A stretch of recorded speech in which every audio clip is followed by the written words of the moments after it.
about some caves along here. I'm only after small to medium, so don't get hopeful about big fish because, well, it's just little old me. Let's get into it.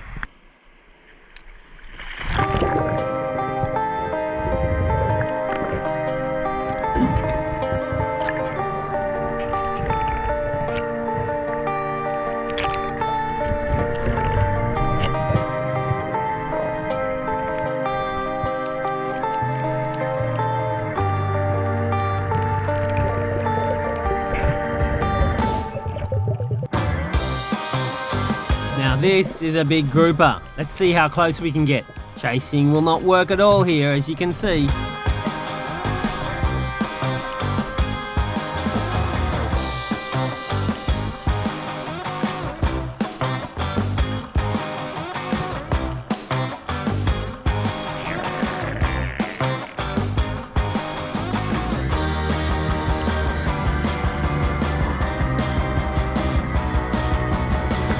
This is a perfect size snapper just for me, but we're in the first hour of the dive, people. Not enough tension has been built up yet, so I let him be.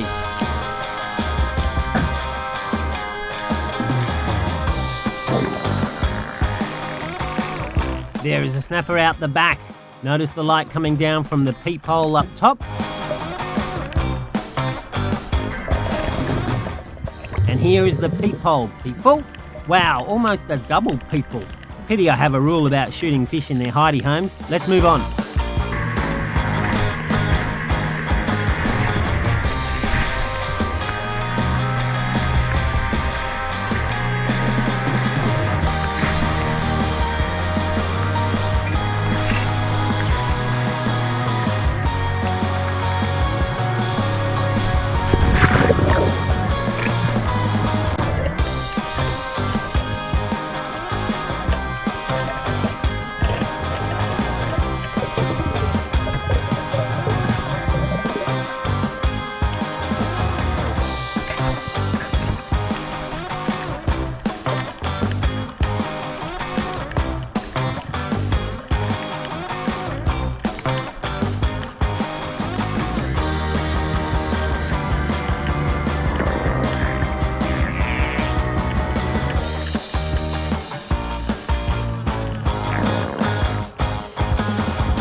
As if I need to circle this fish. This is way too big. Let's move on. Not even big today. But I came up through one of the slits and I got rolled by one of these small waves onto this big knob of coral right on my gut. I'm glad there was no coral. It was like a bit uneven, but hit me mainly on the left-hand side. But full-on solidly winded me. 2 inches high, I would have broken some ribs, definitely. Anyway, you know when you get winded, you get punched in the gut, you know you can't breathe. Well, I went straight to the bottom because I had to avoid getting rolled further. Sat on the bottom just knowing that in 40 seconds I'm not going to be able to take a breath when I go to the surface again. Very disconcerting. I'm going to carry on. But before we carry on for what's going to be a long day in the water, let's see what Margarita is up to about 220 miles away.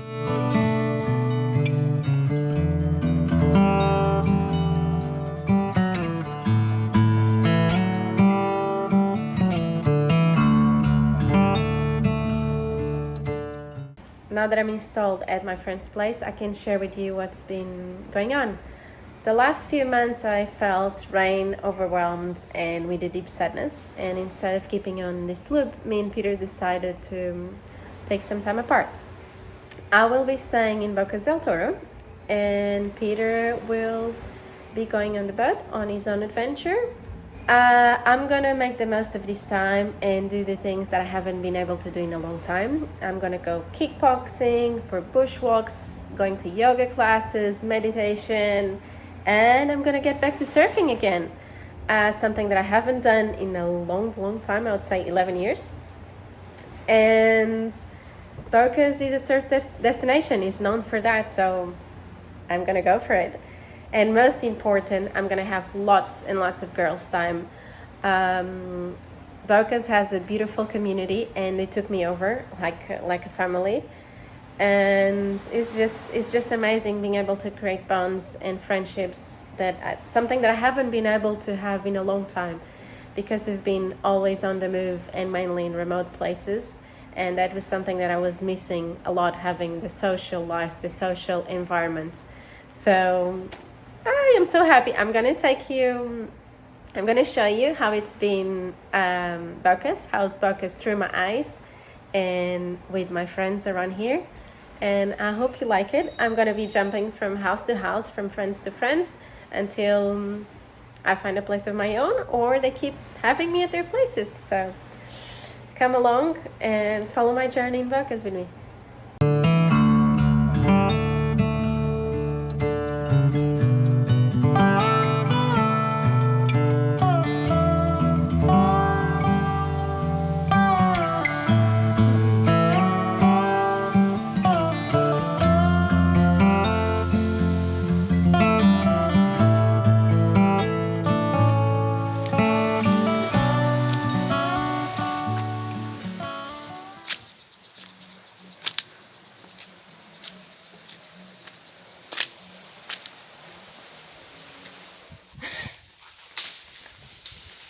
Hey, monkeys! Nolly, no. Oh yeah, there's one. Oh my god, they're all over these trees. Look at them. They're so cute! Look, they're all over. Yeah, I know. So I'm saying, like, they're even way up there. Here. They went there. Oh yeah, he's over there. Oh my god. Yeah, that just scared me. This little one. Hey, buddy. They're more concerned.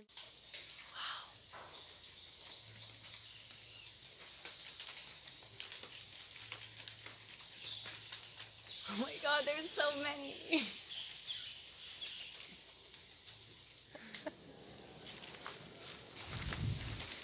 We're going to the beach.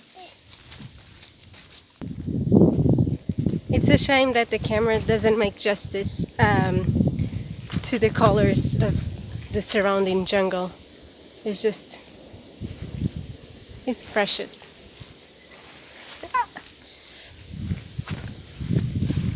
Right behind that hill, there's the beach. I don't know if you can hear the waves, but it's pretty amazing.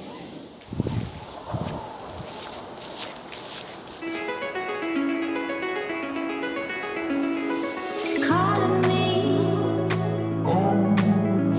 like the rainbow. It's calling me like the rainbow. The rainbow.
believe it or not, the coral just in front is obscuring a large cubera that's simply looking at me.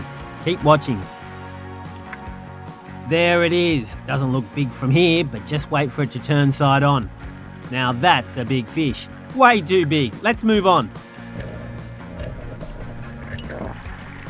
Now to getting over the reef on the back of a wave.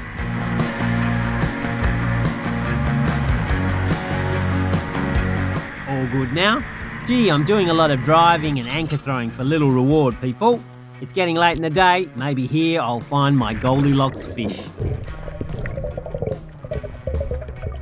Panama had an earthquake a few days back, and I was wondering how freaky it would be to be swimming along under one of these ledges and have the world start shaking. I reckon my wetsuit would have another camouflage pattern. Probably not effective though, being on the inside.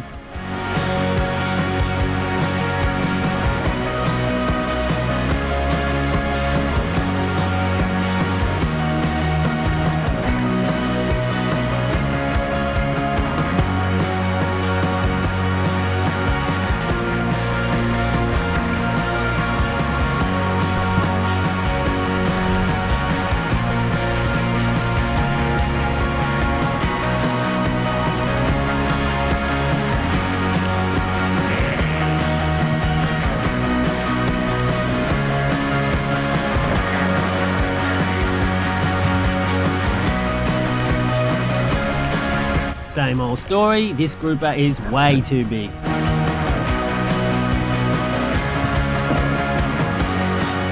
Alright, we got no fish. It's 6 hours in the water. The last hour I saw that massive grouper, but I'm not going to shoot that. I've seen one group and I must have swum 3 or 4 kilometres today in this area, and bloody hell, I'm not going to take that. They need to bloody procreate. Of course, in the first hour I had that little dog snapper that I could have shot and eaten. But that's okay, I've got cabbage, beetroot and carrot. So it looks like it's a salad for me today. That's okay, you can't shoot fish all the time, people. There'll be nothing left.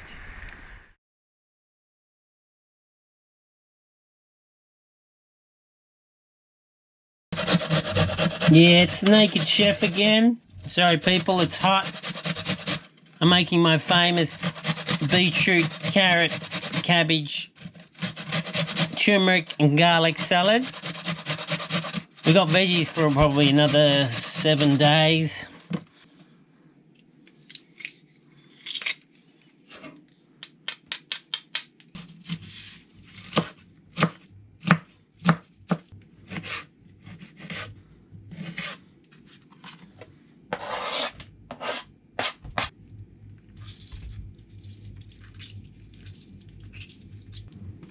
Splash of olive oil, tiny splash of balsamic, and we are done. All right, all I've got is salad today, no protein, didn't catch anything, but I thought I'd take the time to discuss with you a very serious issue. Now, I don't want to alarm people, but it appears that in the Western world, we seem to be a bit overweight.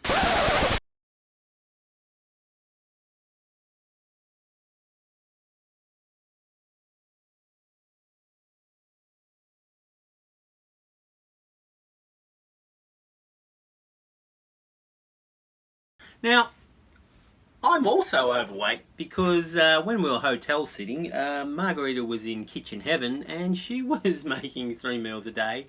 Very rich, nice food. And yes, I put on some weight. Now, I know it's not good for me because I know when I got to San Blas, I couldn't swim the same canyons in the same breath. Yeah, I might have been a bit unfit because I wasn't breath diving whilst I was hotel sitting, but still, I'm not swimming as far, as fast. Well, my fins are all dodgy as you've seen, but I can definitely feel a difference. Like in the first day of diving, I wasn't feeling that good. I'm feeling much better now, but I'm still not at my peak. Now, I reckon you are your own experiment. So I'm going to put it to you that you can do this yourself. You don't have to listen to a doctor. You don't have to go to a nutritional scientist. You just have to listen to your body and feel, do you feel better or do you feel worse? So, 21 meals a week. I was eating in a hotel. I don't need 21 meals a week. Definitely. I'm eating 14 meals a week here, and I reckon I don't even need that 14 meals. Yes, I do get hungry. I make a breakfast around 6 a.m. to 8 a.m. depending on editing or whether I forget to eat or not. And then I eat a late lunch at 3 p.m. to 5 p.m. Now, yes, I get hungry in the 4th or 5th hour of spearfishing. And some people say, oh, but you're hungry, you need to eat, you're going to faint, you're going to die. And that's a whole lot of rubbish, people. Like, there is so much store, even on a slim person, you've still got a huge amount of energy stored on your body. I mean, if you're a Bible person, even Jesus Christ fasted for 40 days and 40 nights. And look what happened to him. I mean, he didn't die. So, you don't need to eat so much. Look, a person my size of 80 kilos, what's that, about 170, I don't know, it's 170, 180 pounds, say, needs about a thumb's worth of protein. When have you last gone to a restaurant and eaten a steak the size of your thumb? I mean, it's unheard of. No one has eaten such a small steak. So I put it to you, you are your own experiment. Listen to your body, eat less, don't eat until you're full or satisfied, eat until you're still hungry. Crazy, I hear you say, but we eat too much too quickly, not giving our stomach time to do its job and make us feel satisfied with a much smaller portion of food. Now, you're probably going, well, I'm eating, I don't want to be hungry. Well, the trouble is, we're overindulging. It's not the situation like the Indians used to have it close to the Canadian border, where they used to have to eat up a lot because when it came to winter for 4 or 5 months, they needed the fat layers to see them through. We don't have that situation anymore. We've got a refrigerator and we've got heating in our houses. So I put it to you, eat less frequently, eat simpler, and see how you feel. Now, it's not going to happen overnight. Do it for 3 weeks, if you can do it for 3 months, and come back to me and tell me that you feel worse after that. Eat lots of veggies, and I bet you can't, because you're probably going to be jumping out of bed. You're probably going to have none of this sinus rubbish that everyone seems to have, and you're going to be full of beans. You're going to be able to dive deeper, swim faster, run, whatever you do, whatever you're passionate about, you can do it more often and for longer. Now, that's a big advantage. So, anyway, you are an experiment. Just try it. But if you do this, people, you better warn your wife, because you're gonna have lots of energy and she might just not be used to all the extra attention. On that note, I will see you next week.